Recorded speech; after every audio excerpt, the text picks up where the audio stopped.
لمن حاربكم سلم لمن صالمكم عدو لمن عاداكم محب لمن أحبكم.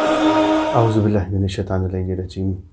بسم اللہ الرحمن الرحیم. تمام تعریف خدائے برتر کے لیے، درود و سلام محمد و آل محمد کے لیے. ناظرین اکرام، میں آپ کا میزبان خاور رضا نقوی ماہ رجب کی خصوصی ٹرانسمیشن میں آپ کی خدمت میں حاضر ہوں. آج ہم ایک خاص موضوع کے ساتھ آپ کی خدمت میں حاضر ہوئے ہیں. آج ایک سوگ کا دن ہے اور تمام محبان مولا حسین تمام آج سوگ میں ہیں. 28 رجب کا یہ وہ خاص دن ہے کہ جس میں امام حسین علیہ السلام مدینہ چھوڑ رہے ہیں اور مدینہ کو خالی کر کے جا رہے ہیں. آئیے چلتے ہیں. ہمارے اسٹوڈیو میں اس وقت موجود ہیں ہمارے مہمان مولانا احسن رضا نقوی صاحب. السلام علیکم حضور. وعلیکم السلام ورحمۃ اللہ. حضور، آج کے دن کی یہ جو خاص دن ہے 28 رجب کے حوالے سے ہم اس پہ کچھ سوالات آپ کی خدمت میں لے کر آئے ہیں اور ہمارے ناظرین کے لیے ہم چاہیں گے کہ آپ اس پہ کچھ روشنی ڈالیں کہ امام حسین علیہ السلام نے مدینہ کیوں چھوڑا اور سفر کیوں اختیار کیا. اس پر تھوڑی سی ہمارے ناظرین کے لیے روشنی ڈالیں. بسم اللہ الرحمن الرحیم وبہ نستعین وہو خیر المعین. دیکھیے، آج خود آپ کی آواز میں خود بھی دیکھ رہا ہوں کہ ہم نے ماہ مبارک رجب کے کئی پروگرامز ایک ساتھ کیے مختلف مناسبتوں سے جی. لیکن آج ذرا آواز آپ کی اور خود میری بھی ظاہر مناسبت ایسی ہے، دن ایسا یعنی دن ایسا ہے آج 28 رجب کا کہ آج جیسا کہ آپ نے کہا کہ مدینہ سے امام جا رہے ہیں، مدینہ کو خالی چھوڑ کے مدینہ خالی ہو گیا اور خالی ہے. بالکل. یعنی معصوم کے بغیر مدینہ کچھ نہیں ہے. بے شک. آپ کے مدینے سے رخصت کی وجوہات ہیں، ٹھیک ہے.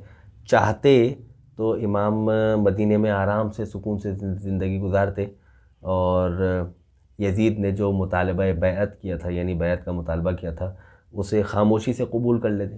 لیکن نہیں، امام کی رگوں میں جو خون دوڑ رہا ہے وہ علوی ہے، وہ فاطمی ہے، وہ محمدی ہے، وہ حسنی ہے.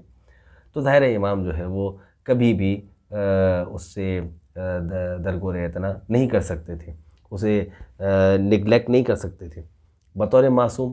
پھر یزید کی طرف سے مطالبہ بیعت ہوا اور یزید کا جو والد حاکم شام معاویہ بن ابو سفیان کا، اس کی جو وفات ہوئی، تو وفات کے بعد پھر یزید نے لیٹر لکھا مختلف جگہوں پہ کہ میرے لیے بیعت طلب کی جائے. تو بیعت طلب کی گئی ظاہر ہے. تو ایک لیٹر حاکم مدینہ کو بھی لکھا گیا کہ بھائی امام حسین سے خذ الحسین، امام حسین سے بیعت لے لو اغزن شدیدن، یعنی زبردستی سے. لیست فیہ رخصہ، اس میں رخصت کسی بھی قسم کی چھٹی نہ ہو، امام سے بیعت لے لو. اور وبعث الیہ، اور میرے پاس جو ہے وہ امام کی گردن، اگر امام بیعت نہ کریں تو گردن کاٹ کے بھیج دو.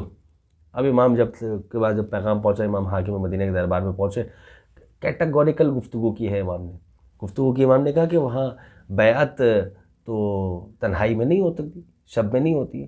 اگر بیعت کرنی ہے تو پھر دن دہاڑے کر، ٹھیک ہے. حاکم مدینہ جو ہے وہ عافیت پسند انسان تھا ظاہری طور پر، اس نے کہا ٹھیک ہے. لیکن برابر میں مروان بیٹھا تھا. اس نے کہا کہ اگر امام حسین ابھی چلے گئے تمہارے ہاتھ سے بات نکل جائے گی، امام کو یہیں قتل کر دو. امام پلٹنے کے بعد کہا کہ کیا تم مجھے قتل کرو گے یا یہ؟ تم نے جھوٹ بولا، تم نے گناہ کیا. پھر امام نے وہ جملے کہے کہ جو عموماً پڑھے جاتے ہیں اور واقعاً مارکۃ العلا جملے ہیں. امام نے کہا کہ ان اہل البیت و معدن الرسالہ و مختلف الملائکہ و محبت الوحی و محبت الرحمہ و یزید و شارب الخمر و معلن بالفسق و قاتل النفس المحترمۃ و مثل لا یبایع مثلہ انا نصبح و تصبحون و ننظر و تنظرون اینا احق بالخلافت والبیعہ، کہ ہم اہل بیت ہیں، ہمارے گھر پہ وحی کا نزول ہوتا ہے، ہمارے گھر پہ رحمتوں کا نزول ہوتا ہے. ہم وہ ہیں کہ جن کے گھر پہ فرشتوں کا آنا جانا ہے، اور یزید شارب الخمر ہے، وہ فسق و فجور میں مبتلا رہتا ہے اور مجھ جیسا اس جیسے کہ بیعت نہیں کر سکتا. اور ہم بھی دیکھیں گے، تم بھی دیکھو گے کہ بیعت کا حقدار صبح ہونے دو، تم بھی دیکھو، ہم بھی دیکھیں گے، اور کہ بیعت کا حقدار کون ہے. یہ جملے کہنے کے بعد جب امام کی آواز بلند ہوئی تو وہ افراد کے جنہیں امام بنو ہاشم کے باہر تعینات کر کے آئے تھے، سب سے پہلے حضرت ابو الفضل العباس داخل ہوئے خیمے میں، دربار میں. یہ معاملہ ہوا. اگلے دن یہ تھی غالباً مشہور روایات کے مطابق 26 رجب کی شب، ٹھیک ہے، یا 27 رجب کی شب. اسی شب امام حسین نے، یا 26 رجب کی شب ہوگی تو اسی رات امام حسین نے اپنے نانا روضہ رسول کی زیارت کی، اپنی والدہ کی قبر کی زیارت کی، اپنے بھائی کی قبر کی زیارت کی. 2 مرتبہ زیارات یا قبر سے وداعیاں موجود ہیں کہ نانا میں آپ کے شہر کو چھوڑ کے جا رہا ہوں، بھیا میں آپ کے شہر، ماما اماں میں آپ کے قبر کو چھوڑ کے جا رہا ہوں، آپ کے شہر سے جا رہا ہوں اماں، یہ کہہ کر چلے. پھر اگلے دن جب 28 رجب کا دن آیا تو پھر امام نے تمام کے تمام وہ مصائب جو ہم سنتے ہیں کہ امام تشریف فرما دے، تمام بیویاں آ رہی ہیں اور پھر جو ہے وہ جا رہی ہیں، سوار ہو رہی ہیں. اس سے قبل امام نے مقصد بیان کیا. مقصد اور ہدف کیا ہے کربلا کا، کہ مقصد قیام امام حسین، اس کو بھی میں آپ کے سامنے، ناظرین کے سامنے پیش کر دیتا ہوں کہ یہ مقصد ہے جو امام حسین نے اپنا وصیت نامہ لکھا ہے. وصیت نامہ دنیا کا ہر انسان اپنے، مجھ جیسا عام آدمی بھی اگر وصیت کرے گا تو اس پر عمل کرنا واجب ہے، لیکن اگر امام حسین وصیت کریں گے تو اس پر عمل کرنا زیادہ واجب ہے. ٹھیک ہے. امام نے کہا کہ اپنے بھائی محمد حنفیہ کو لکھا اور وصیت نامہ لکھوایا. بسم اللہ الرحمن الرحیم. ھذا ما اوصى به حسین ابن علی الی محمد بن علی المعروف الحنفیہ ان الحسین اشہد ان لا الہ الا اللہ وان محمدا عبدہ ورسولہ وان الجنۃ حق وان النار حق وان الساعۃ آتیۃ لا ریب فیہا انی لم اخرج اشرا ولا بطرا ولا مفسدا ولا ظالما انما خرجت لطلب الاصلاح فی امتی جدی اريد ان آمر بالمعروف وانہی عن المنکر واسیر بسیرۃ جدی والی علی ابن ابی طالب.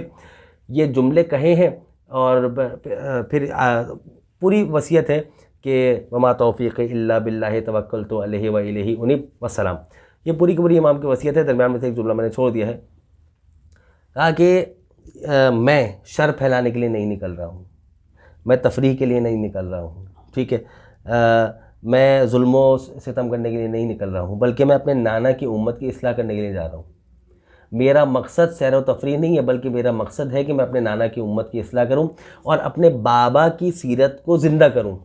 سبحان اللہ.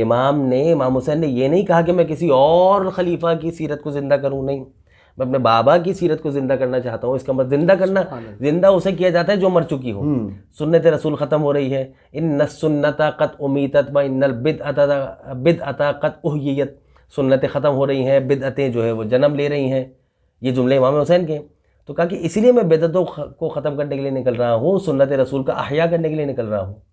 یہ بنیادی مقاصد تھے کہ جن کی وجہ سے امام حسین نے مدینہ کی زندگی کو چھوڑا اور ہجرت کی. یہ جو ہجرت ہے، میں ناظرین کی خدمت میں ایک جملہ اور ایڈ کر دوں، بات طول نہ پکڑ جائے اگر تو، کہ ہجرت اسلام میں بڑی اہمیت کی حامل ہے. جناب موسیٰ نے مدین سے جو ہے وہ ہجرت کی، جناب عیسیٰ نے، بہت سے انبیاء علیہ السلام نے جو ہے وہ ہجرتیں کی ہے. اور پھر رسول اللہ کی ہجرت، اور اس سے پہلے ہجرت حبشہ، ٹھیک ہے، اس کی طرف ہجرت ہے. پھر ہجرت مدینہ، نبی کریم کی مکے سے مدینہ ہجرت ہے. پھر اہل بیت کی ہجرت ہے. یہ ہجرتیں بہت اہم ہیں. اس کے بعد پھر مولا کائنات نے بھی مدینہ سے ہجرت کر کے جب کوفے کی طرف آئے ہیں، دارالخلافہ بنایا ہے. پھر اس کے بعد امام حسن علیہ السلام واپس مدینہ آ گئے ہیں. تو ہجرتیں تو بہت ساری ہیں. امام علی رضا علیہ السلام کی ہجرت ہے جب آپ خراسان کی طرف آئے ہیں، اور دیگر ائمہ علیہ السلام کی. تو ہجرت کی اسلام میں بڑی اہمیت ہے. لیکن ہجرت کب ہے؟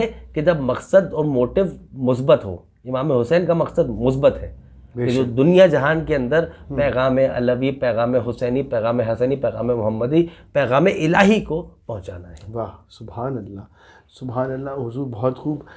لیکن میں آپ سے یہ سوال کرنا چاہوں گا کہ جب مولا حسین کو پتہ تھا کہ شہادت ہونی ہے، صحیح ہے، تو کیوں مدینہ چھوڑ کر گئے؟ شہادت کا یہ سلسلہ تو بہت، اور اپنے ساتھ اپنی پوری فیملی کو لے کر گئے، یہ کیا وجہ تھی؟ دیکھیں، پہلے سے شہادت کا علم ہے، بالکل. اس بارے میں تو ہم روایات پڑھتے بھی ہیں، سنتے بھی ہیں، بیان بھی کرتے ہیں کہ جب آپ کی ولادت ہوئی تھی تو جب فرشتے نے آ کے خبر دی تھی تو نبی کریم نے گریہ فرمایا تھا. تو جناب سیدہ نے کہا کہ بابا گریہ کر رہے ہیں؟ کہاں، اس کو یہی امت قتل کرے گی. ٹھیک ہے. مولا کائنات سے بھی بہت ساری روایتیں ہیں کہ جن میں بیان کیا گیا کہ میرے بیٹے کو قتل کیا جائے گا. امام حسن سے بھی روایت ہے کہ میرے بھائی کو قتل کیا جائے گا. خود امام حسین نے کہا کہ جب آپ سے ابن عباس نے پوچھا کہ مولا آپ نہ جائیے، یعنی آپ سفر کو ترک کر دیجیے، امام نے کہا کہ ان اللہ شاء یرانی قتیلا، اللہ چاہتا ہے کہ مجھے مقتول دیکھے. اچھا، پتہ ہے یعنی اچھا مولا پھر آپ جا رہے ہیں, آپ نے فیملی کا تذکرہ کیا, تو مولا نے ایسے پوچھا کہ مولا پھر اچھا چلیں آپ چلے جائیں, بیویوں کو ساتھ مت لے کے جائیں. تو کہا کہ ان اللہ شاء یرہن سبایا, اللہ یہ چاہتا ہے کہ ان بیویوں کو قیدی دیکھے, مجھے شہید دیکھے, مقتول دیکھے, انہیں قیدی دیکھے. اچھا اس کا مطلب یہ ہوا کہ پہلے سے شہادت کے بارے میں علم ہے. پھر وہ ام سلمہ والی روایت 28 ادب کو کہ بیٹا ہر جگہ چلے جانا, کوفے نہ چلے جانا, کوفے نہ جانا, ٹھیک ہے. اور پھر نبی کریم نے وہ شیشی بھی دی تھی کہ جس کے اندر مٹی تھی اور وہ لال ہو جائے 10 محرم. پوری روایات ہمارے پاس جناب ام سلمہ کی اور دیگر سورسز سے موجود ہیں, اوتھینٹک ترین. تو اس کا مطلب ہے کہ شہادت کے بارے میں پہلے سے علم ہے. مولانا جائیے, یہ بالکل وہی سوال ہے کہ امام رضا کے سامنے انگور ہیں اور انگور ہیں اس میں زہر ہے. دیکھیے اس کو ناظرین اس طریقے سے سمجھیں, خدا بند متعال کی مشیت ہے, ٹھیک ہے. مشیت کیا ہے کہ امام حسین شہید ہوں ایسے. اب اگر امام حسین مثلاً امام رضا, مثال دیتا ہوں, امام رضا کے سامنے انگور ہیں اور مشیت خدا بند متعال کی لوح محفوظ میں لکھا ہوا ہے کہ امام کہ علی بن موسیٰ رضا شہید ہوں گے ان انگور کے ذریعے, امام حسین شہید ہوں گے فلاں کی تلوار کے ذریعے, ٹھیک ہے. تو اگر امام حسین ایسا نہ کریں تو اس کا مطلب یہ ہے کہ حکم خدا کی انکاری ہیں. بالکل, حکم خدا کی بجا آوری ہے امامت.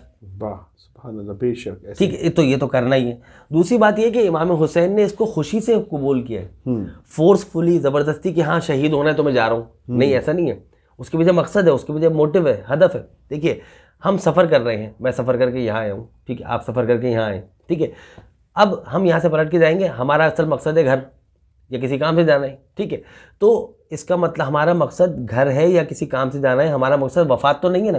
بالکل, لیکن ہمارے ذہن کے کسی گوشے میں بھی ہوگا کہ بھائی حالات ایسے ہیں, یہ ہیں, وہ ہیں, کچھ بھی ہو سکتا ہے, تو بھائی ٹھیک ہے موت بھی آ سکتی ہے کبھی بھی. مقصد موت نہیں ہے, ٹھیک ہے, لیکن بہت سارے مقاصد میں سے ایک مقصد بھی موت ہو گیا. امام حسین جس سفر پہ جا رہے ہیں بتانا چاہ رہے ہیں کہ میں جس سفر پہ چل رہا ہوں یا جن میں قدموں پہ چل رہا ہوں اس میں شہادت بھی مل سکتی ہے, اور شہادت خود ایک مقصد بن گئی. بالکل, تو مقصد خود ایک شہادت ہے, ٹھیک ہے, اور شہادت باقاعدہ خود ایک مقصد بن گئی. تو اس کا مطلب یہ ہوا کہ امام چاہتے ہیں, بیان کر رہے ہیں کہ میں خدا بند متعال کے بیان کردہ مقصد کو پورا کرنے کے لیے جا رہا ہوں. اور جو تاریخ خون سے لکھی جاتی ہے وہ انمٹ ہوتی ہے. بالکل, دنیا کی ساری تاریخیں ہڑپا, موئنجو دڑو وغیرہ سب ختم ہو چکی, ٹھیک ہے. بلکہ اب تو وہ پاکستان کی کتابوں کے اندر بھی بہت کم پڑھائی جا رہی ہے, اس کو نکال رہے ہیں آہستہ آہستہ.